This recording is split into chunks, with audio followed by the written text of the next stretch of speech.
I know it's been 2 to 3 days since the PS5 event, and this video is a bit late considering what it is, but we are talking about Spider-Man Miles Morales, which is a spin-off game to the 2018 Marvel's Spider-Man for the PS4. And to put it simply, this game looks fantastic. The trailer from the last PS5 event had me excited, and this time around we got a demo, showing off some of the core Spider-Man elements of gameplay. It's not vastly different from 2018's Marvel's Spider-Man, nor does it need to be. The key difference being this game's visuals, especially in reflections and lighting, looks mad. It looks stunning, and the snowy weather on top makes it atmospheric. This is a truly gorgeous game that looks to be taking advantage of the next-gen hardware. As for the gameplay, like I said, for the most part, this game seems to play just like Marvel's Spider-Man from 2018. The biggest noticeable difference, of course, being a change in UI, and some cool new abilities. But why wouldn't it be similar for the most part? Marvel's Spider-Man was a fantastic example of a superhero game that was really smooth to play and felt really good, making you feel adequately powerful while also providing adequate challenge. It didn't really need any mechanical tweaking, so why would it get any? And it seems for the most part that the game will play similarly, and that's exactly what's needed here. If the gameplay is fun, satisfying and smooth and never really gets old, and there are some changes to it of course, then why would you need to change it for the most part? The foundation of this game is solid, that being the game it's a spin-off of. The main differences appear to be in the character styling and personalization of the game based on Miles Morales as opposed to Peter Parker. And that is pretty firm. It does feel like a different game. This feels like Spider-Man Miles Morales as opposed to Marvel's Spider-Man from 2018.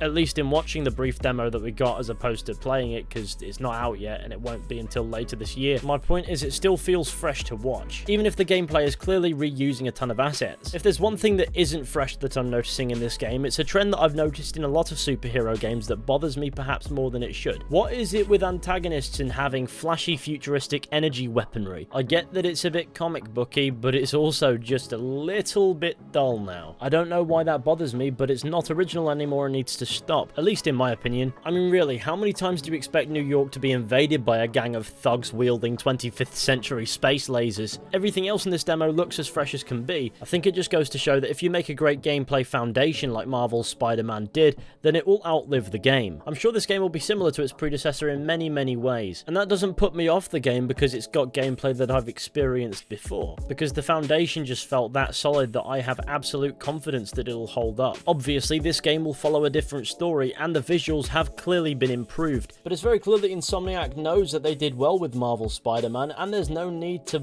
fix things that aren't really broken. The set piece they showed off in the demo looks both refreshing and familiar, so hopefully this indicates that Insomniac knows how to deliver the same Spider-Man experience that we enjoyed so much while also keeping it somewhat new and interesting, because while for the most part it doesn't need to be too different, it at least needs to be distinguished from its predecessor, which it can do through some tweaks to animations, some new abilities such as Miles Morales' ability to turn invisible, fresh set pieces, updated graphics, a new story and a cool new soundtrack. From the brief demo that we've seen, it appears to have all of those. Insomniac have made it very clear that this is not a sequel to the 2018 game, but instead a standalone in that universe set a year after its events. I mean, it's effectively a spin-off, and thus the demo appears to showcase that Insomniac have achieved what they set out to achieve. This game looks really cool and I'm very excited to play it. However, I'm well aware that this game will only be available for the PS5, and managing to pre-order a PS5 feels a little bit like winning the lottery at the moment. Yep, no success on this end, but worst comes to worst, then I'm happy to wait however long I have to. But god, the disastrous, disorganized PS5 pre-order shenanigans deserves a video of its own. But I think I'll end this video by saying that I'm really satisfied with how Spider-Man Miles Morales looks. It's more of the same Spider-Man experience that loads of players loved, and that's exactly what it needs to be. Of course, complete with a new story, new abilities and updated visuals to feel like a new experience. Based on that alone, with any luck, this game will be fantastic. You can never really be too sure these days, can you? This game is due to launch in the holiday season of this year, so regardless of whether or not you're concerned or if you're excited, we don't have too long to wait to find out how this game does.